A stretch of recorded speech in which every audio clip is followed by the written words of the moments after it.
protests, we witnessed the death of 42 Kenyans. We also had injuries, 486 civilians and 385 police officers were injured. We had about 1,387 arrests. We had 54 police cars destroyed and 110 motor vehicles belonging to the people of Kenya also destroyed in those protests. Therefore, I want to submit as follows, that the operational responsibility of policing lies with the command of the National Police Service. It is my estimation that on a broader scale of things, generally, the police tried their best to protect the country against mobs of criminals, arsonists, and other dangerous people, including those who visited Parliament and wanted to kill parliamentarians and other people. The police did their best.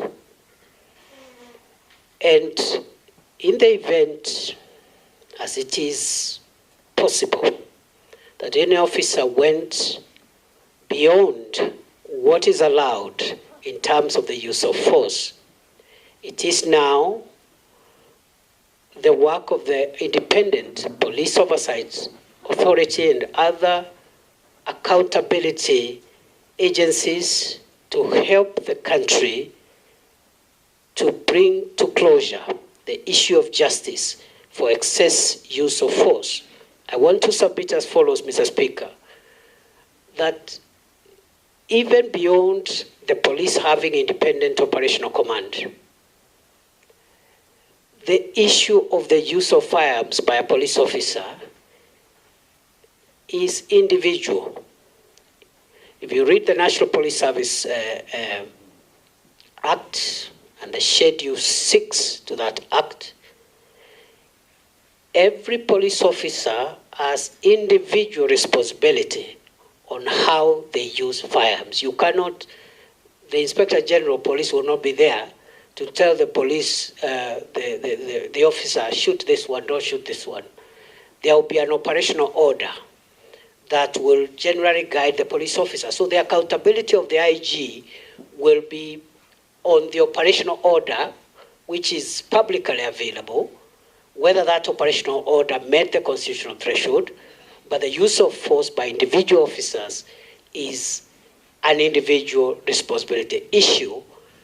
Other than that, I commend generally those officers who tried their best in very difficult circumstances to help the country come to terms with what happened, and hope and will see to it, if I am reappointed, that the accountability for those who violated the law is pursued conclusively.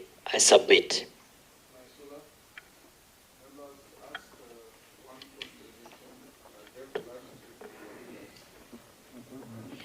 Thank you, Mr. Speaker. This question will just require yes or no, so then I'll be able to ask the next one. So, Professor Kindiki, are you aware that for the last 2 years we have internally displaced persons in parts of the North Rift, that is Samburu County, parts of Baringo, Elgeyo Marakwet, and other parts of the North Rift? It's a yes or no? Yes.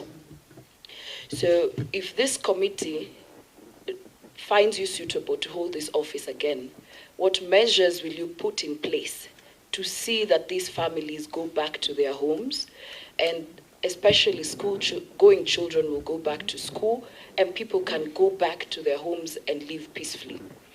Mr. Speaker, allow me to ask the last question, which is also, are you aware that there are people in the North Rift who were killed in broad daylight, in marketplaces, in towns, for example, in Samburu West, in Suguta town?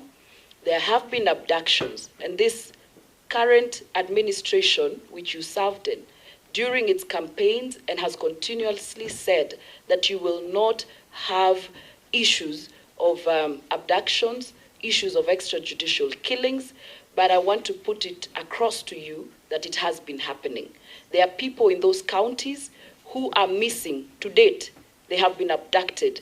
I want to ask you whether you're aware, and we have sufficiently been informed that it is alleged that it is security officers who have abducted these people. Is that one of your measures of ensuring insecurity is settled in these areas? And do you think, as a professor of constitutionalism and ensuring we follow the Constitution, is that the right way in ensuring fair justice even to those who are accused?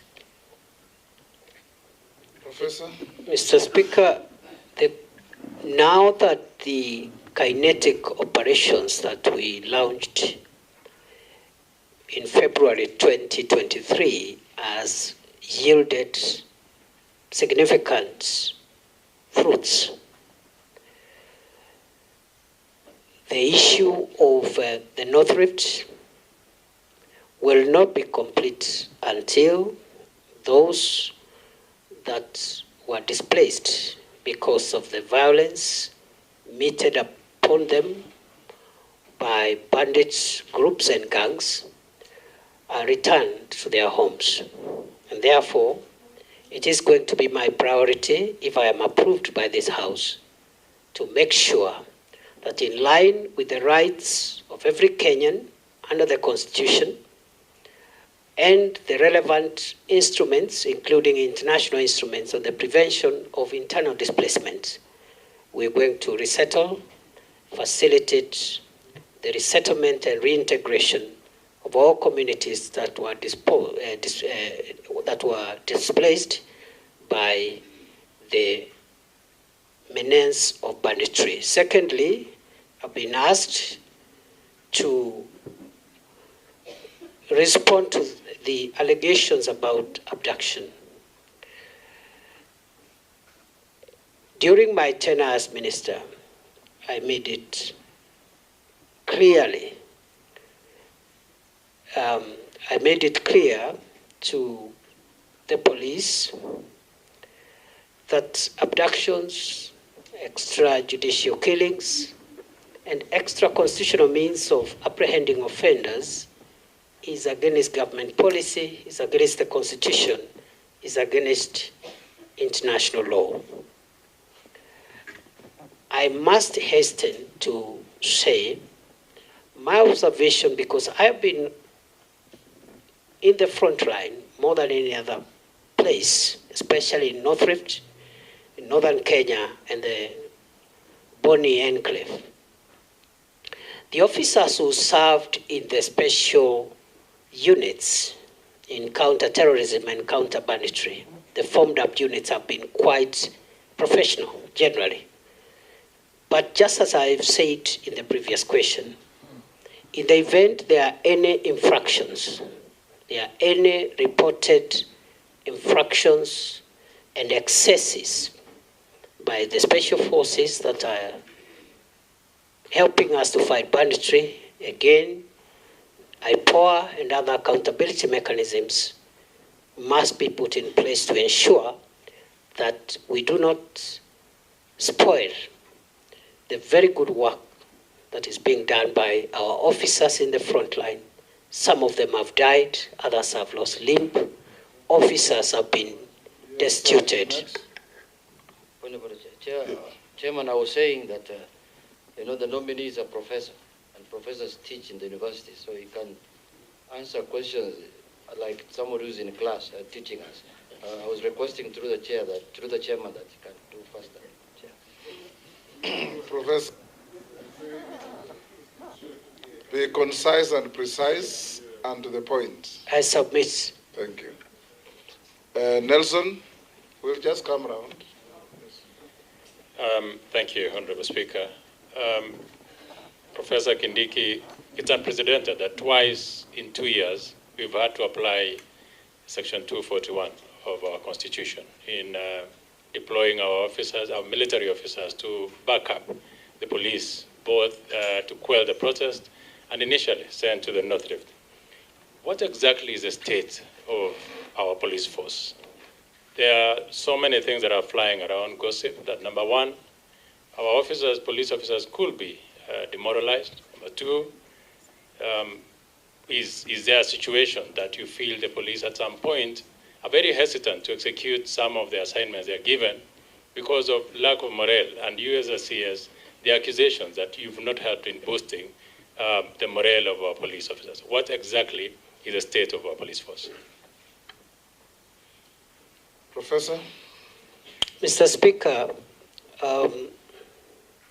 yes, we have applied Article 241 twice. And I think there is nothing abnormal with that, Mr. Speaker, because that is why that article exists. So that whenever there is need, the National Police Service may request the support of the Kenya Defence Forces to handle either an emergency or a disastrous situation. On the case of the North Rift, it was important to get the support of the KDF because at that time the National Police Air Wing had collapsed. Right now it's operational. We didn't have air assets. We didn't have adequate long-range and manned aerial vehicles, and therefore we needed the support of the military. But the effort in North Rift is police-led. In fact, the military has been supportive in the peripheries, police-led. Even in terms of numbers, we have 4,500 police officers against less than 1,000 KDF officers.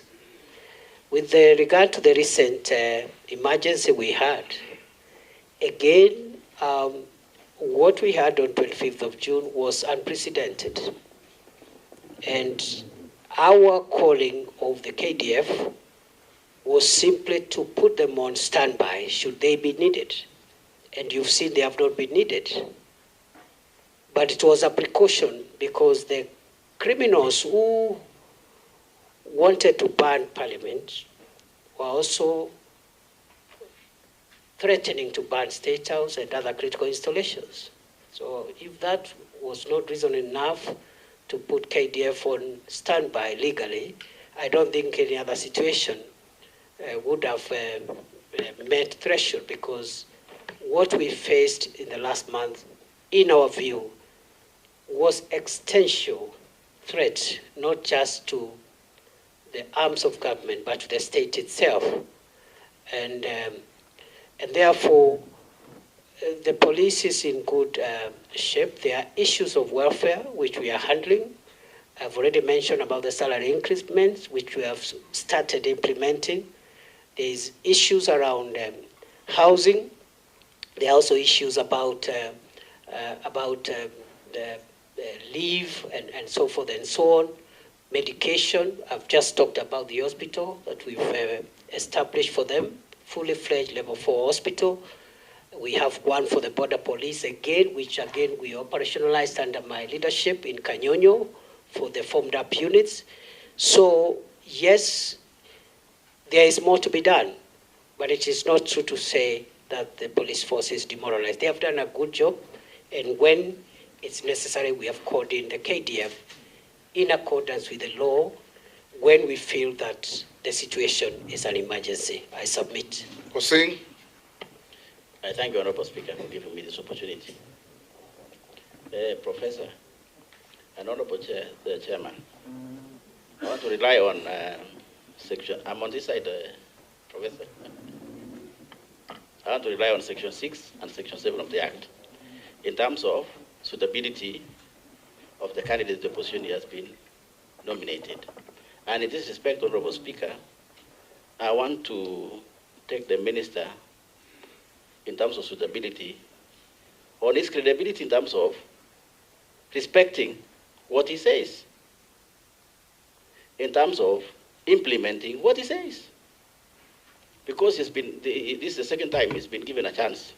And Speaker, I want also the nominee to know that absence of war is not necessarily peace. Whatever is happening in the North Rift, Honorable Speaker, there is relative peace. There's no war. but it might not necessarily mean peace. What am I saying, Honorable Speaker? The candidate, as an example, the candidate came to the North Rift. We had engagement as leaders of the North Rift, and specifically West Pokot County, as an example of the entire country. I don't know what happened or what the minister did in the other places, but possibly maybe he did what he did in West Pokot, which is we agreed on a number of issues, Honorable Speaker, in terms of strategies of bringing peace, including establishment of sub-locations or bringing even the security near to the people so that we avoid the Shakaola things and so on. And the minister agreed with the Honorable Speaker with us in West Pokot. And we also agreed to put security in strategic areas. It might happen in other parts of the country. The minister agreed. And Speaker, nothing happened. Nothing has happened so far. Now, if Parliament sees it fit and approves the minister again for this position, what's going to happen? What is the minister going to do different, Honorable Speaker, to gain credibility among people, among Kenyans themselves, who might feel that the minister lied to them? And finally, Speaker, take home for the minister. This idea of giving police accounting as an accounting or to manage their own money as an accounting officer, I want the minister to take home in terms of the security, the strategic security of this country. What does that mean in terms of security of this country? Going into the future, there are critics, Honorable Speaker, that say, how do you give the police the gun and you also give them the money? What's going to happen? It might pose a serious security in this country going forward, maybe many years in the future. I thank you, Honorable Speaker. Professor? Thank you, Mr. Speaker. Mr. Speaker, it is true that... Those are just two simple questions. Did you honor what you did and said in Pokot? And is the police fund tenable? Very simple. Mr. Speaker, it is true that some of the things that I promised have not been realized, especially the issue of operationalization of new administrative units. But it is also true that some of the things I promised have been realized, and I thought the honorable member would be kind enough to notify the House and the country that during the same consultations I had promised that we will provide, train and equip 200 National Police Reservists for West Pokot, which we did. Number two, we had promised to set up a security camp at a place formerly called Lami Nyeusi, which is now called Lami Nyeupe, which we did, and so many other things we did. But the issue of the units is outstanding, and not just for West Pokot, but also for a few other counties, including some parts of Baringo, Samburu, and a few other counties that did not benefit from the operationalization of units. And that is work that we are going to complete if we are reappointed. On the second question, I do not think there is a problem with giving the National Police Service money and control over resources relating to their operations. The operational budgets of the police must be run by the National Police Service themselves, and not by the ministry, not by the Office of the President. And in my view, if there are issues of lack of effectiveness, it is not because the police have their own budget. If anything, it should help them even work more efficiently. Therefore, the question should be, now that the police have their operational budget, what prevents them from serving the people of Kenya in a better manner? And those are issues that we'll be looking at if we are reappointed. Because Parliament oversights the use of that money. Gikaria? Thank you, Chair. Professor Kindiki, in the recent past in this demonstration, two young men, Michael Kivunga Yagodie and another young man called Kevin Maganga, were shot dead in Nakuru. The family has been trying to get some information from IPOA. It is alleged that the independent, the IPOA is not receiving required information from the police service. This has posed a great challenge to IPOA executing its oversight mandate. if approved for this appointment, Honorable Kindiki, what steps will you take to ensure that the two institutions work seamlessly for the benefit of Kenyans?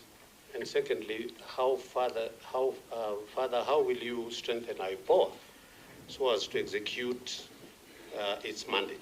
Secondly, Honorable Chair, is about urban criminal gang activities. In the urban areas, particularly in Nakuru, a criminal gang called Confirm, which by what the citizens claim has brought about 5 deaths in every month and hundreds of injuries. Maybe if you're approved and confirmed, what are the steps that you will take to reduce the increase of criminal activities in urban areas, and particularly in Nakuru, specifically the confirmed criminal gang? Thank you, Chair. Professor? Mr. Speaker, on the first issue, the relationship between IPOA and the National Police Service is an ongoing conversation, and it's not unusual. It happens all over the world that the police and the bodies oversight them have normal institutional tensions. We have, during our tenure in office, we have encouraged these institutions to work together because each one of them is playing an important role. It is the same problem we had between the police service and the Police Service Commission. And we did a lot of work and around that and were able to get a win-win situation where the commission and the police service are working together. So we'll apply the same methods if we are reappointed to make sure that IPOA gets the support it requires from the NPS. And going forward, we will support IPOA in terms of more resources, more capacity, but also just brokering the institutional goodwill between themselves and the police. The second question, Mr. Speaker, is on the criminal gangs. It is true. We have had a gang in Nakuru known as Confirm. And urban crime is a major issue. When I took over as CS for Interior, October 2022, there was a lot of gang violence and gang crime in Nairobi. We've been able to reduce and suppress the Nairobi urban criminal activity significantly. We hope that the Nakuru matter could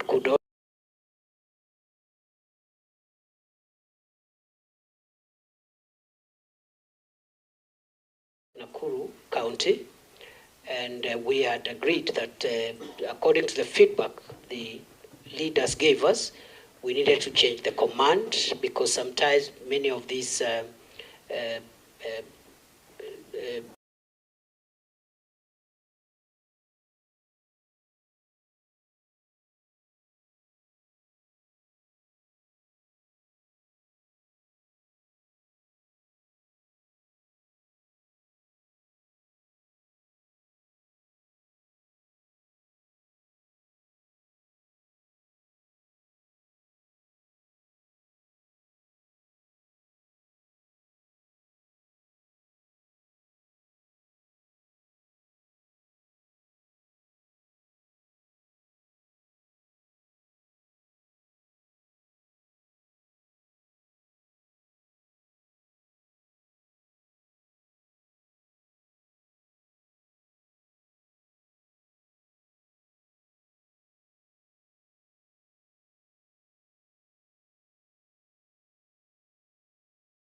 appointment.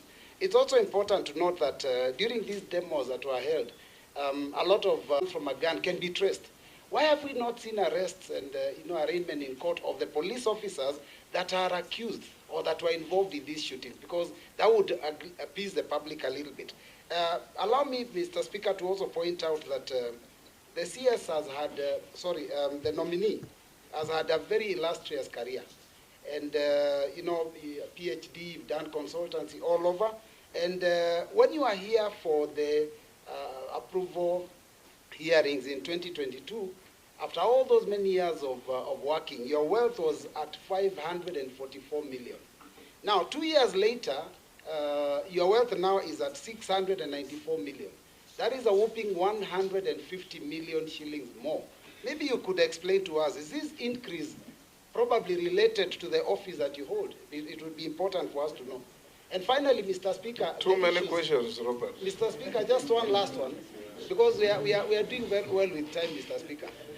Just one last one, which is, because I'm just picking out some of the things that some of the members have said on the matters of insecurity and criminal gangs, Mr. Speaker, that have been out there mugging our people. There's burglaries, in the North Rift, there are all these issues of cattle rustling and all that, which you have admitted there are issues. Now, my question is, when you know that we have such insecurity in the country, what was the logic behind making a decision to send 1,000 police officers to go and secure Haiti when Kenya has a problem? Thank you, Mr. Speaker. Professor? Mr. Speaker, those are three questions. The first one, the Honorable Boy asked about whether I should have resigned. The example the member gave about US, where the candidate for presidency was nearly killed, raises a number of issues. One, he says the person who attempted that was killed. That demonstrates use of force, even in our local context, is allowed, because nobody raised issues with that criminal who was wanted to kill Donald Trump. He was shot dead without questions. Number two, the honorable member said that the director of the Secret Service resigned, but also drew a parallel and said our IG also resigned. The minister did not resign in the US. I don't know why the Kenyan minister must resign. And nobody asked the minister to resign, because ministers don't instruct operations, they instruct policy. I can only resign if my policy instruction is unconstitutional or illegal. Then, on the question of those unfortunate incidents when Kenyans lost their lives and the quest for justice, I strongly believe that there must be justice, and every death that occurred must be accounted for. However, Mr. Speaker, the process of putting together criminal investigations, including forensic evidence, is not something that can be done, can be rushed. It takes a bit of time all over the world, not just in Kenya. I believe IPOA should help the country to get closure, and I have promised, if I am reappointed, I'll encourage the collaboration and support and goodwill between IPOA and the police in terms of providing information so that justice is served. I have also been asked about my wealth, which has increased from 544 million to 694 million. It is true because, first, let me start by saying that I have not benefited from any improper business. I have not done any business with government. Let's start from there. I have not applied for any tender by myself, by proxy, by relative, or by anybody. Mr. Speaker, before I was appointed, my wealth was at 544 million. I said at that time, which I still do now, that I have run a business, which today I do not participate in that business. I don't practice law, but my law firm is alive and working, and much of that revenue has actually come through the revenue from my law firm, which is still active but being managed by other people. I think all my salary and allowances have been spent in paying bills. Therefore, most of the increment in my net worth is because of three things. One, the legal fees, some of which was actually pending by the time I was being appointed. And I said it here, that there are some unpaid legal fees, which some of them were paid. In fact, I remember 2 months after I was appointed, one of the clients paid a significant amount of legal fees, which had been pending. Other than that, I do small businesses and so forth and so on. Has come from the public, except the salary and the allowances that I'm entitled to. Lastly, on Haiti, it is true that the government of Kenya, through the National Security Council, decided to deploy our officers in Haiti pursuant to a request by the UN Security Council and the UN General Assembly. These are international obligations. It has not affected our operations. And it is not true to say that since there are problems in Kenya, we cannot also do our international obligations, because all countries in the world do have security issues. They have security matters. Even the country you consider safest has its own security matters. And therefore, it is a great honor for our officers to serve in Haiti. So far, they are doing a good job. I believe they will profile Kenya properly. They will bring honor to our country. And that deployment has not affected our operational capabilities. I submit. Thank you, Speaker. Thank you. Don't be like your neighbor. Ask one question. I'll ask only one question, Mr. Speaker. Professor Kindiki, in your first stint as CS Interior, you are associated with strong statements, such as "we will crush you," you'll be met with the full force of the law, "we will deal with you firmly and deadly," and many other words like that. Statements which seem to fuel police extrajudicial action. And Kenyans have taken notice of such statements that probably they fuel police extrajudicial action, and the use of excessive force, because if you tell people we'll crush you, the police will crush you. That's what it will entail.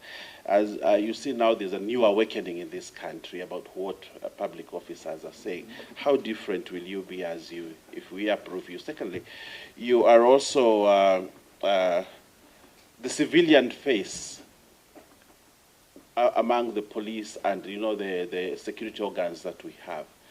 But as you took up this job, probably, Professor Kindiki, you became more of them, more of a police officer, not a civilian within. You are donning police uniform, you are all over police choppers, and you behave like a police officer, which probably took you away from the police direction that you're supposed to give the forces, and became more of an operational leader instead of a policy director in the force. How will you be different on this? And probably lastly, you are more in the sky than on earth. When you want to give policy direction, you want to give guiding, you need to be in office, have meetings, boardrooms, and give policy direction. But you have said you actually went to Lamu 21 days, 21 times in 21 months. And probably in the operation field more than where you are required to give, operational or to give policy guidance and direction. And that's why the police force and the administration, national government administration, is not properly coordinated, how different will you be when we approve you as CS? I thank you. Professor? Mr. Speaker, thank you. I've been asked to say whether I'll change my language.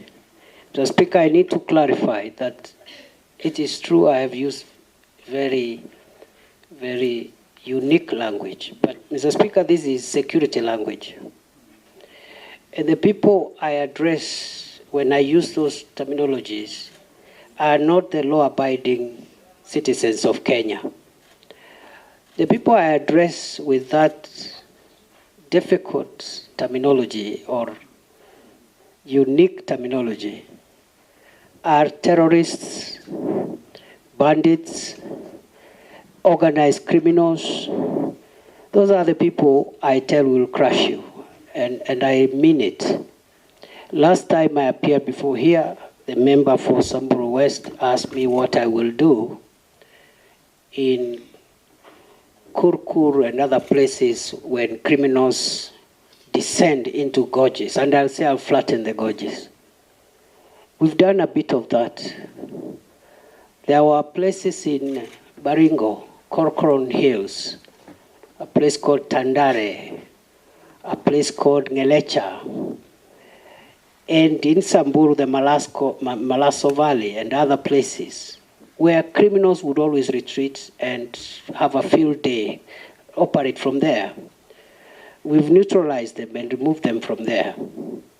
So, again, the use of force is permitted by law, depending on who that force is used against and in what circumstances. And the escalation methods are used. You start by asking them to surrender. If they don't, you use other methods until, if they challenge you or they want to kill police officers, the police officers will kill them before they kill the officer. That is the law. Mr. Speaker, on the second issue, I have been there at headquarters driving policy in boardrooms. Arambe House, I've had so many meetings in our campuses in Kiganjo, in Embakasi, Ruiru, Police Leadership Academy. But I've also been in the field more. Why? To disseminate policy to our forward operating bases, to our camps, to our officers in the field, in the counties. And even in the counties, before I even start my meetings, I would sit with the county security committee in a boardroom, disseminate the policy, because they are the ones who will be left to implement.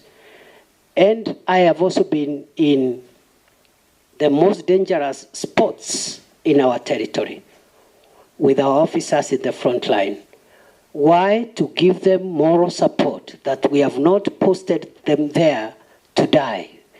We have posted them there to protect the country. And there is no greater morale booster than for the security minister to go and visit the officers, have lunch with them, encourage them, and tell them what the government policy is and what the government thinks about them. So it has been very rewarding. I will be back in the normal manner, but I will, of course, balance between my headquarters work and also the field work. Lastly, I've been asked to land. I have always landed. For every flight, I have landed. And finally, on the issue of uniform, what I wear is tactical attire, because there are some things which protective clothing that you need tactical wear to be able to have protective clothing and protective facilities, because you're in a dangerous situation. I don't wear that on the streets of Nairobi. And also, I have been in not just police helicopters, but military helicopters, because the law provides that the security minister be facilitated when he is in dangerous situations. The Minister for Interior, the Minister for Defense must be facilitated, because the nature of our work is we are exposed to risk and danger by virtue of of office. Otherwise, I do not fancy it's only that it's all in a day's job. Morugara. Thank you very much, Mr. Speaker. On a CS nominee, let me take you away from the police officers, the bandits, and all these other insecurity matters you're dealing with, back to national government administration. I recollect very well that when you were here, we actually questioned you on it lastly during the vetting, and emphasized that the nerve center of the national government administration is in the villages. That we do have very serious workers in the villages who possibly are not recognized by the national government, but who play a key role in the service and security provision and everything else, so that we can avert incidents like the Shakahola and the quarry incidents we've talked about. Here I'm talking about the village elders and the Nyumba Kumi workers, whom you use extensively, 24 hours every day, every month, and every year, and in a form of service which is very similar to servitude or some form of modern-day slavery. These people are not remunerated. Your response that time was that a policy was going to be put in place immediately, and that they would actually start getting a form of remuneration. The question I have to you is, how far has that gone, and when should these people expect their paycheck? Whether check, whether M-Pesa, whether whatever is going to be, when should they expect to be paid?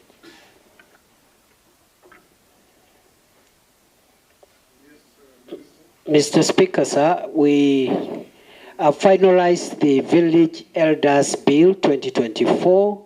It is one of the 12 pieces of legislation that are awaiting cabinet approval for transmission to Parliament, and therefore that matter will be sorted out in the shortest time possible. I submit.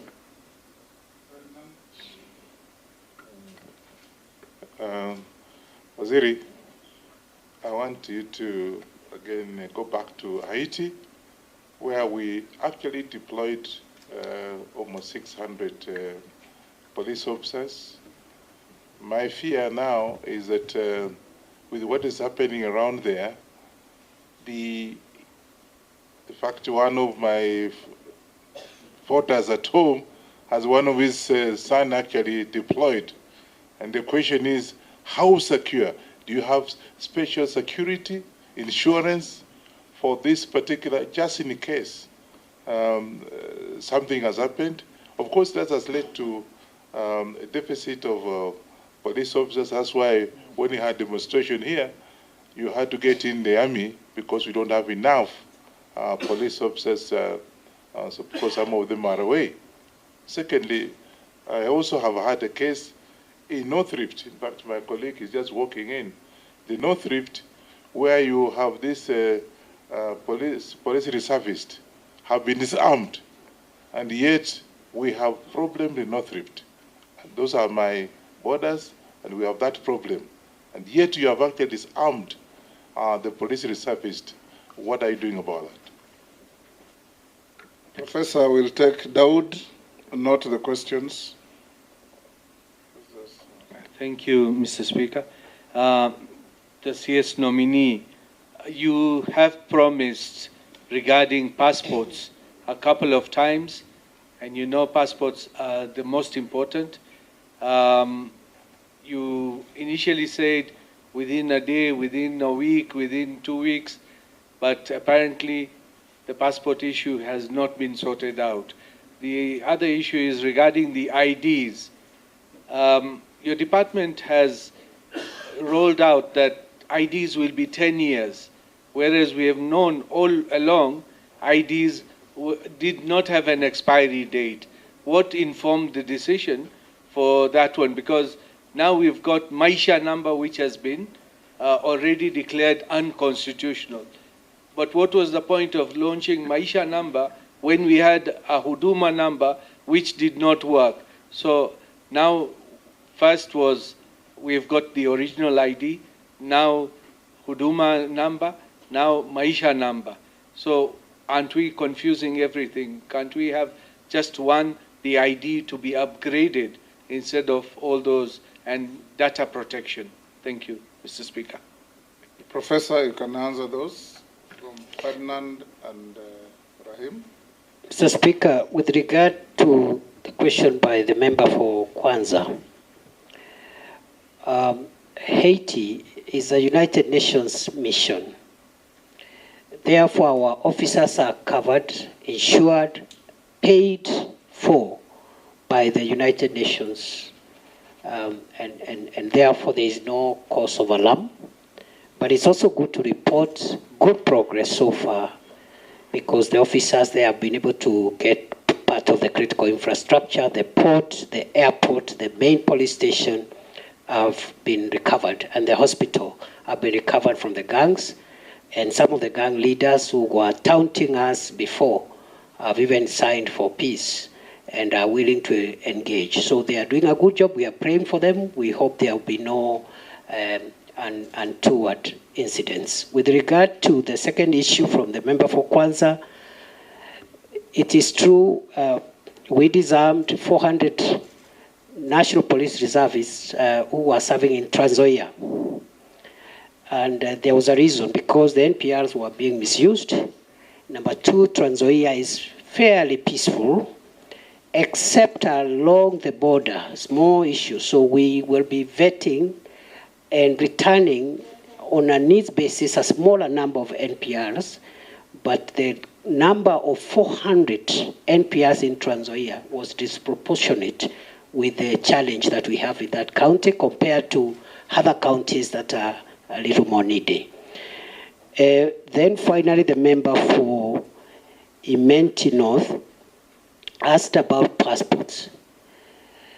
When I assumed office, passport was a crisis like no other. Kenyans were waiting for a year, 6 months, 3 months, 8 months. They were bribing. They had to bribe to get passports.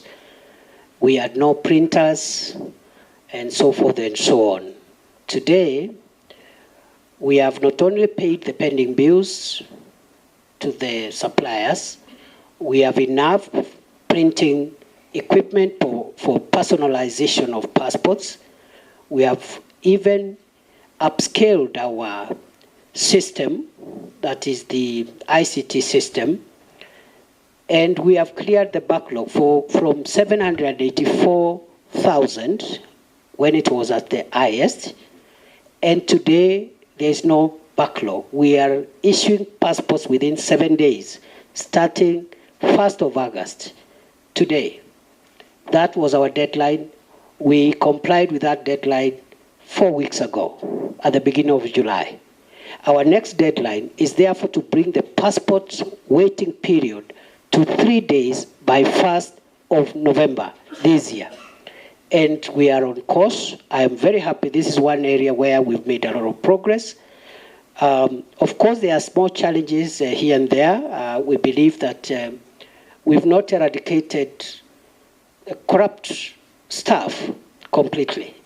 We have a new crop of staff, about 120, but we are not sure that corruption has been eradicated from that directorate. And we are working on that to ensure, we'll be working on that if we are approved, to ensure that we clean up the whole place. With regard to IDs and Huduma number and Maisha number, the reason for the 10-year limit is because of technology. Because unlike the ID that we are used to, the second generation ID we have, the third generation ID is a technology card. And technology keeps on growing old. And therefore, that's why we have a 10-year period. And that's why even passports, they normally have a time frame. You cannot have a passport for life. That is the idea. It is not to punish Kenyans. The card has a bit of technology chips, and we want to upgrade that chip based on the security threats that will be identified by that time. The Maisha a number issue is before court. We hope we will vacate the orders that were issued 2 days ago, because the problem we are having with delays with issuance of IDs is because of court orders. Last year, between November and March this year, there was a court injunction against us issuing IDs, which brought a huge backlog of almost 600,000. We cleared that backlog. We were actually left with 92,000 with those in the waiting list. And then another court injunction was issued again 2 days ago. We hope we'll be vacating it by Friday, hopefully, so that we can be able to move on with issuing IDs to the people of Kenya. I submit. Mercy. Thank you, Honorable Chairperson. Let me take you to the budgets. Following the recent government budget cuts across all sectors, what innovative ways will you use to mitigate the negative impacts of the budget cuts in the Ministry of Interior and National Security? Secondly, what will you prioritize if approved? What programs will you prioritize, and what will be the impact of implementing those priorities? And Kenyans are also asking, because of the unemployment situation in the country, is the recruitment of police officers affected by the budget cuts? And if not, what innovative ways, again, will you use to recruit them differently? Because as it stands, Kenyans are concerned that recruitment of police officers has become a preserve of the rich, or of those who can afford to sell some land. So how are you going to make sure that employment opportunities in the Ministry of Interior are open to all Kenyans, irrespective of their tribe, their religion, where they come from, whether they have money or not? Thank you. Hold, Professor. Yes, Missy, take those two. Thank you, Mr. Speaker. Prof, you'll go down the history as the first minister to be vetted twice in one term, one presidential term. Of course, the others who are coming, but for now you are the first, and that history will not be, will be there forever. And I'll take you back to what you said in the Senate, that history is replete with strong and powerful dictators who are brought down by the power of the people. And I dare say you've been brought back here to this vetting by the power of the people. I want to refer you to an event, because you are a member of the National Security Council. This is the core of the security of this nation. I want to refer you to an event in history in 1962, during the Cuban Missile Crisis, something I know you are much aware of, because you are an international law student or professor. During this time, the then president of US, J.F. Kennedy, had a standoff with the Soviet Union, Nikita Khrushchev. And there was an EXCOM committee members, comprising of 14 members, almost akin to what we have here as the National Security Council. All those 14 members agreed that to deploy. It took J.F. Kennedy brother's advice to do otherwise. I'm not asking you to be consulting your brother, but if it were not for the brother's advice, then we could have experienced the first nuclear war to the destruction of the world. Now, I look at the events that have happened here as a result of either good or bad decision of the National Security Council. And just like somebody said, that there is always an inclination towards consensus, even if a decision is bad, that the committee of people could easily incline towards psychological consensus to the destruction or to the results of a bad decision. Does National Security Council of this republic also suffer from groupthink? Groupthink in a way that there is no devil's advocate to give an alternative decision making that can save the country. Then, Speaker, if you may allow me the last, very brief. You've tried to explain the donning of the uniform, the police uniform. What surprises me, Prof, is that You give instructions to police, you give press conferences, you are adorned in the uniform of the police. But when it comes to the crimes committed against humanity by the police, that's where you say the police are independent. How independent is your uniform? Professor? Thank you, Mr. Speaker. Mr. Speaker, with regard to the budget cuts, we will prioritize what we consider the 5 biggest national security threats in our programming. And those are the threats of terror, organized crime, drugs, the need for drug controlling narcotic drugs, the fight against climate change, and also extremism in its various forms, religious, political, or whatever extremism, because extreme behavior can annihilate the nation. With regard to recruitment, going forward, we will ensure that each and every Kenyan, boy or girl who is recruited, can be accounted for. Because in the past, we've had so many claims of corruption and so many claims of favoritism, and therefore going forward, it's going to be demanded from the police that they account for every recruitment slot that they fill.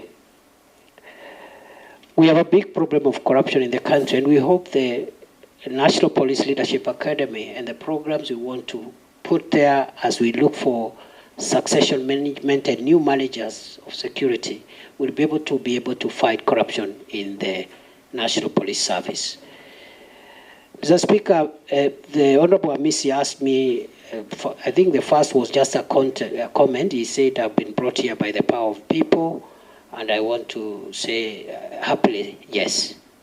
Happily, yes. With regard to the second, and I say happily because it's important for public officials to be put under scrutiny and be measured using the highest possible threshold. So I have no issues, I have no problems. Even if I'm brought here 20 times, I will happily come back and try and explain myself to the people of Kenya and to the representatives of the people of Kenya. I've been asked, the second one, the last one, from the Honorable Amisi, was on whether the National Security Council is suffering from groupthink, and the answer is no. I submit. Mukami? Honorable Mukami? Thank you, Honorable Speaker. Honorable Speaker, I want to ask our Waziri one question from a police officer who is concerned. I understand there is a court battle in the court since 2018 between the police constables. There are those who are earning higher salaries than the others. That means there are those who are in job group J, they are earning more salary, and that is why they had gone to the court, because they want to understand why there is a discrimination. The other question, it's about our police officers. Waziri, as you know, our officers really do a lot of work. What policy are you going to put into place to motivate our police officers? Because there are those officers who have stayed in one station for over 20 years. They've never been promoted, they've been never transferred, they are just there in that station. So we need to motivate them. Thank you, Honorable Speaker. Mishi, Honorable Mishi. Thank you, Honorable Chairman. Honorable Chairman, I want to ask Professor one question. Professor, as the women of this country, we are shocked and we are sick to see the rising number of femicide cases. In fact, we are really shocked when we saw the bodies which were discovered at the quarry, because all the bodies were for ladies or other women. I don't know what is the root cause of this. What contributes to all this? Who slept on the job? We need to know some answers on these issues. Second, Honorable Chairman, I know he has answered issues on the issue of officers using excessive force during protest, but I also wanted to hear from him, what future plans do you have to ensure that future protests are going to be managed in a way that there'll be no loss of lives? Thank you, Honorable Chairman. Professor? Mr. Speaker, sir, with regard... Hold, Professor Emaso, you have a point of order? I think the nominee forgot to respond to mine. Which one? It was on the budget and the issue of recruitment. He did. I think can respond together. He did. Okay. He did, very clearly.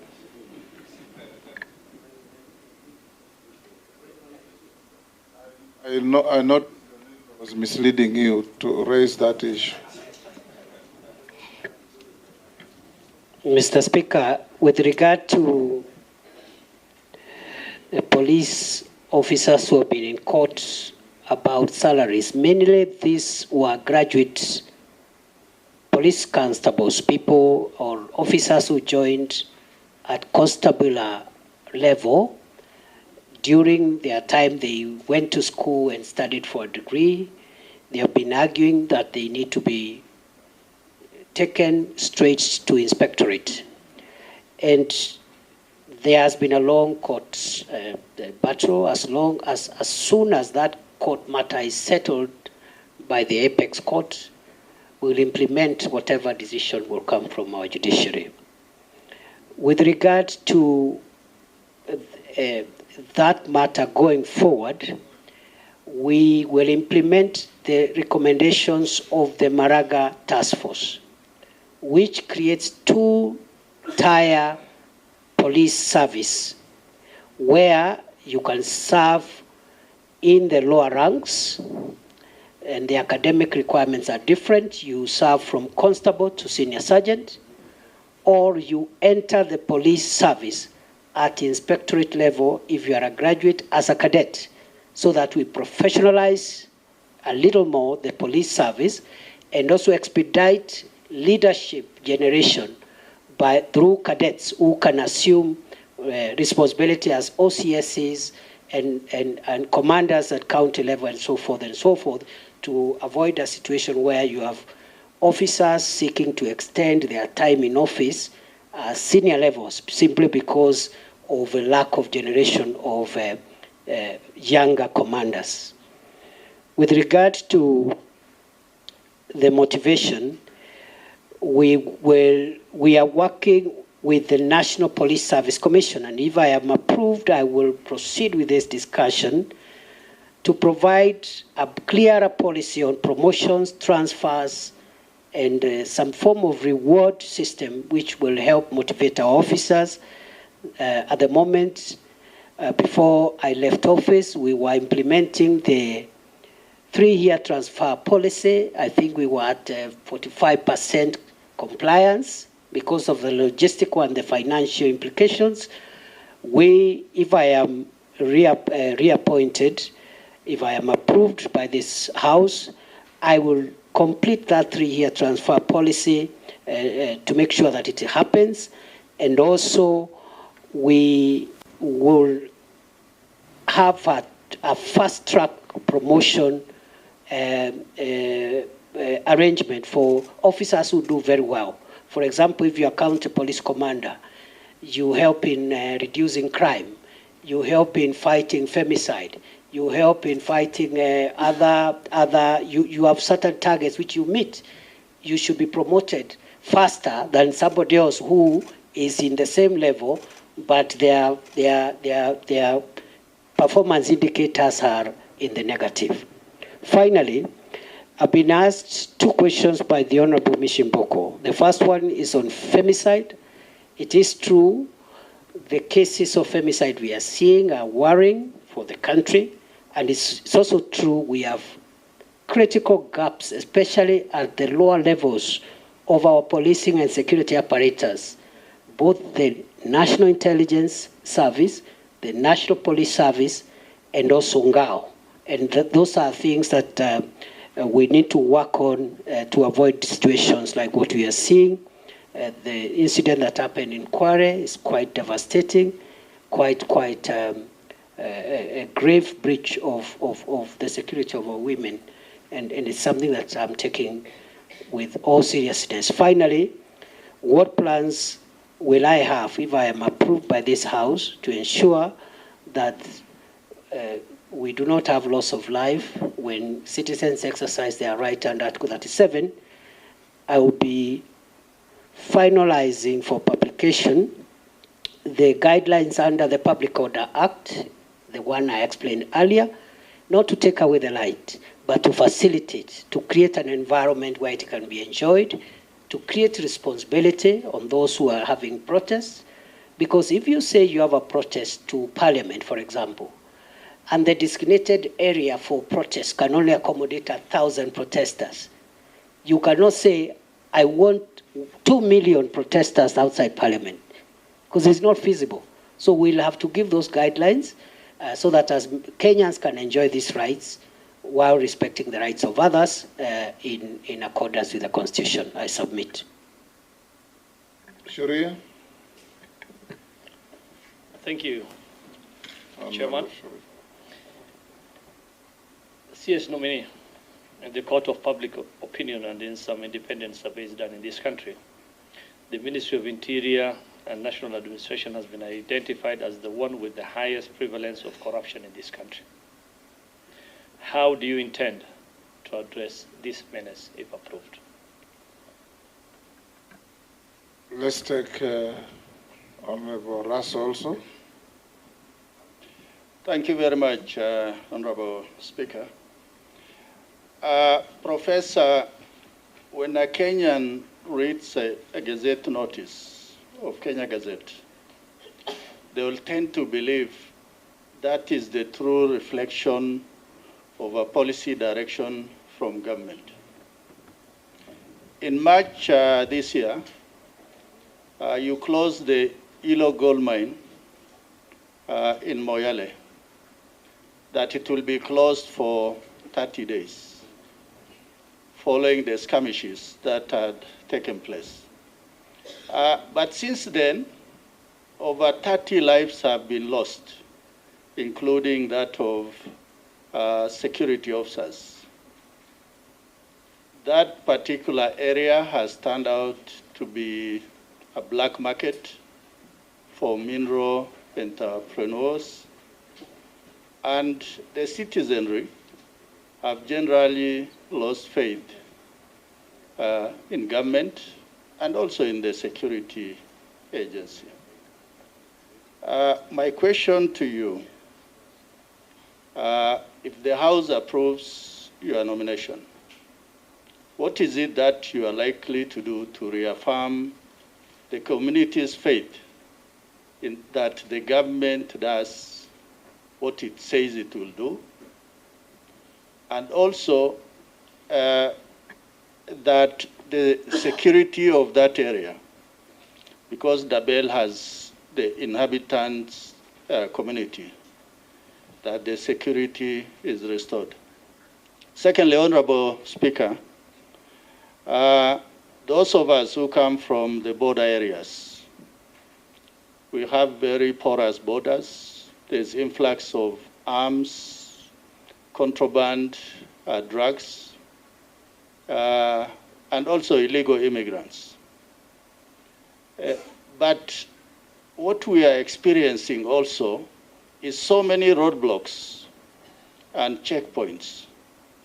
Some actually are rent seekers as opposed to for purposes of security.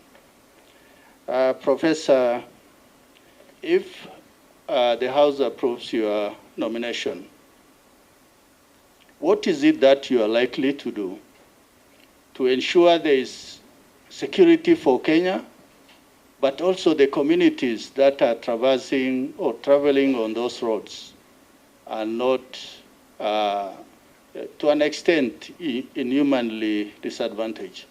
Thank you, Honorable Speaker. Thank you, Professor.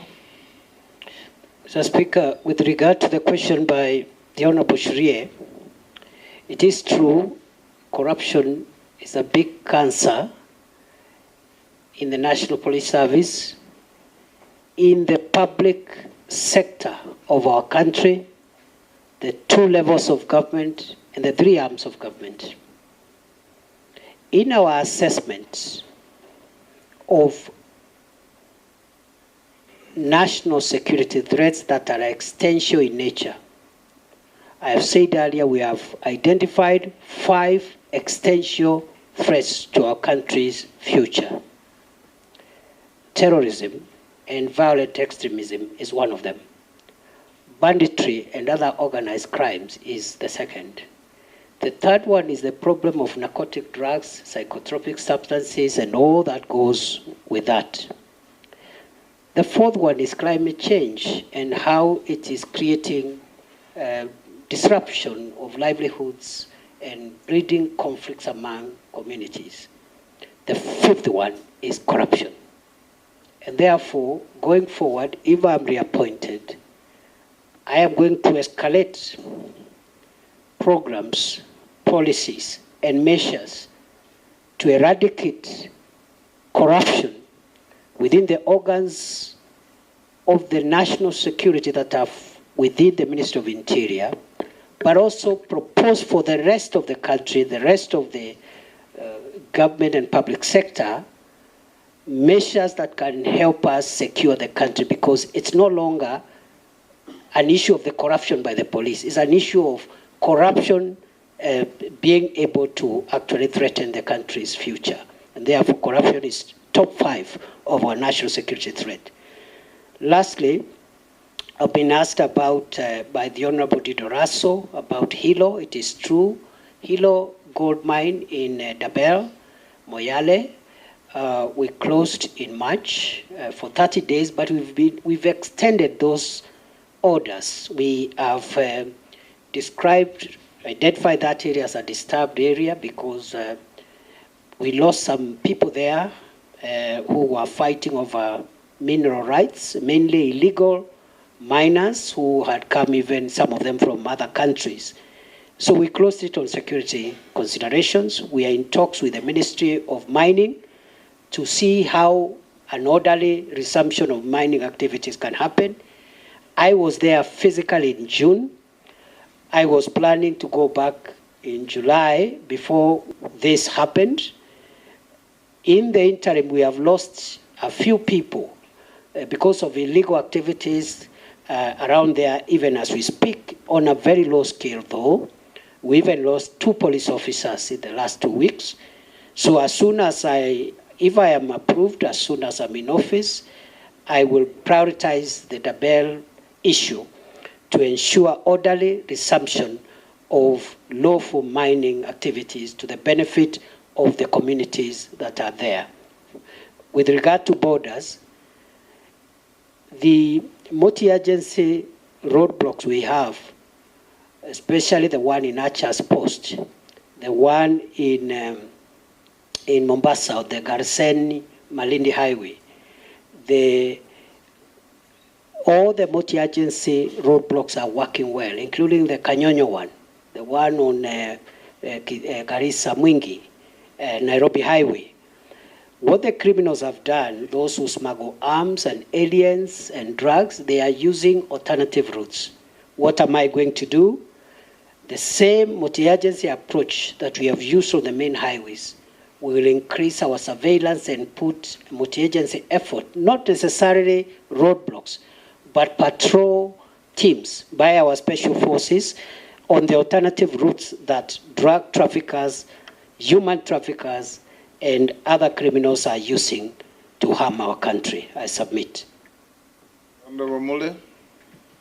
Thank you very much, Chair, and thank you very much, nominee. Honorable Speaker, I want to ask Professor that he came to be the Minister for Interior after the last election and be vetted by this committee and approved, and understanding very clearly the economic policy of the Kenya Kwanza policy of bottom-up economic transformation. You have been in office, and I want to bring you to your attention that the National Assembly put up regulations for private security firms to be regulated properly. And in the view of the better or the bottom up, it was to create employment. But in the time you have been in the office, this industry has suffered tremendous losses whereby you have not given them any regulations. You have not restored order and system in the private sector.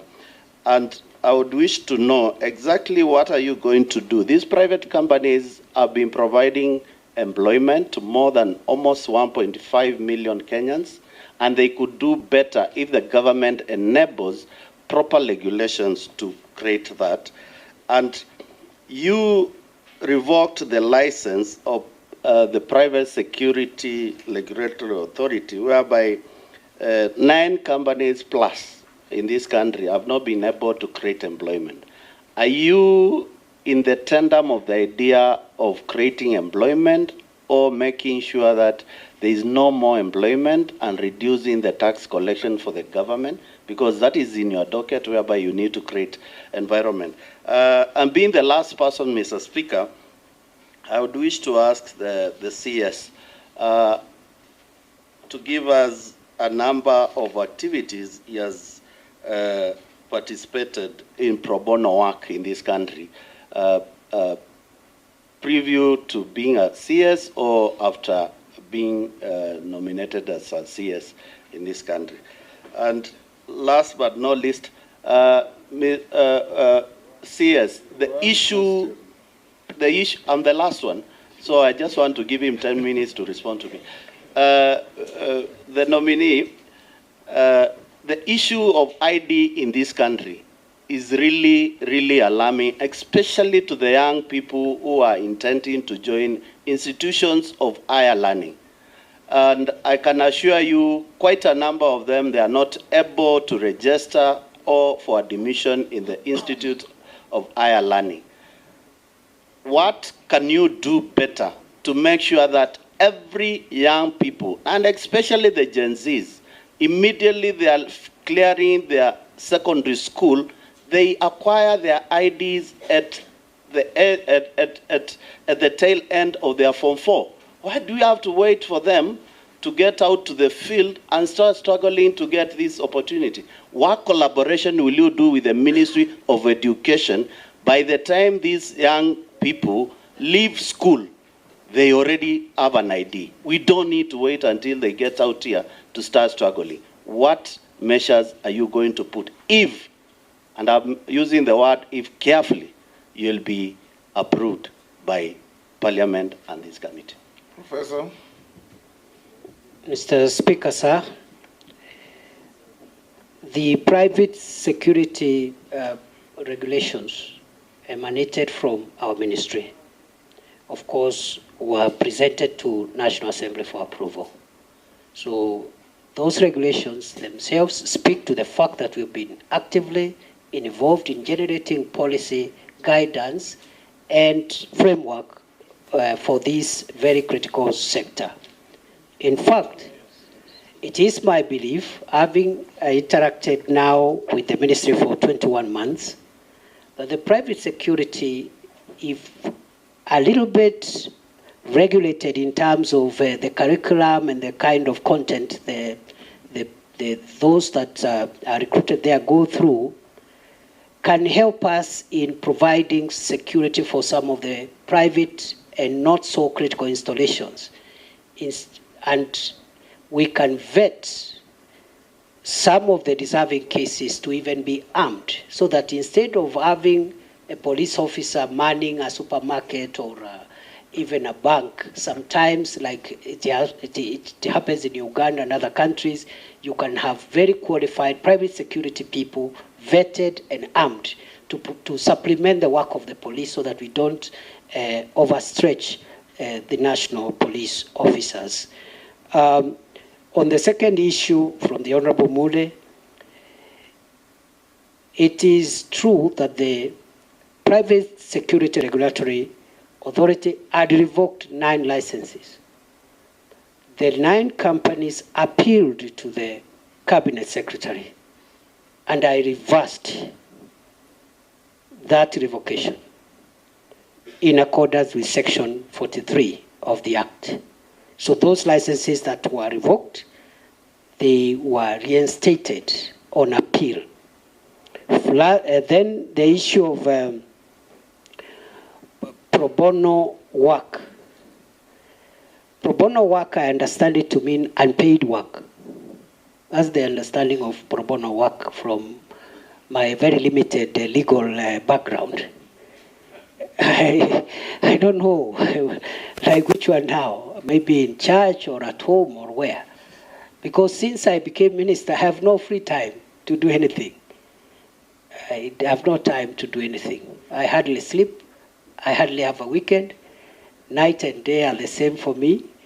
But before then, I used to volunteer in many activities, some organized by Law Society of Kenya, some organized by church organizations, etc., etc. The last question by the Honorable Mule is on identity cards. We have suffered the current discomfort because of court injunctions. That's number one.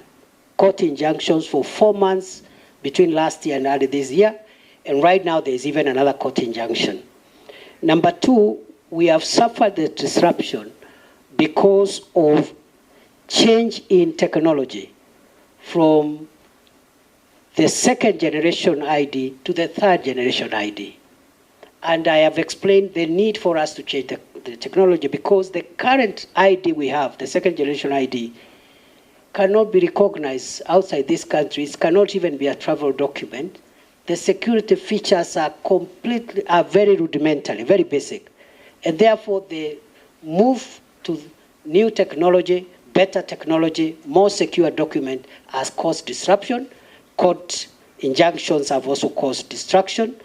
And just like passports, in the event that I am reappointed, because the member said he used if deliberately, of course, I also want to promise, if I am reappointed, the same way I have focused on reforming the immigration directorate and helping unclog the passport inefficiency problem, I will focus on IDs and also birth and other citizen documents to ensure that we get optimum results. In fact, for example, a death or birth certificate should be obtained the same day, within 12 hours on application. And perhaps the ID, we should be able again to once we get out of the court injunction, we should be able to retain the 7-day target. At the moment, we are working with 21 days before the injunction. Thank you, Minister nominee. Sorry, Naisula. I didn't want to go another round. Speaker, I will not. After this nominee, I'll never ask for another round, and it's not a question. It's just a comment, because I'm very passionate about the issues on North Rift, and if the nominee happens to be approved by this committee and the National Assembly, I would like to just say that even as you deal with security matters and the hardware, please remember also peace and dialogue of those communities. Now that there seems to be some semblance of calm, this is the best opportunity to now engage those communities to deal with the stereotypes and also for them to be able to remove the criminals among the communities. Please, in case this committee passes you, approves you, ensure that you have a budget that will help you to engage the communities so that we can deal this issue once and for all. For Shakahola and Kware and all the other issues, we want to see action and not just talk. Thank you, Honourable Speaker, for the supplementary one. In conclusion, CS nominee, your appointing authority has considered to the country that one of the failings that the President considered to was lack of communication You have told us here of very good measures that you have taken in the State Department for Immigration, especially in the processing of passports and all that. However, that information is never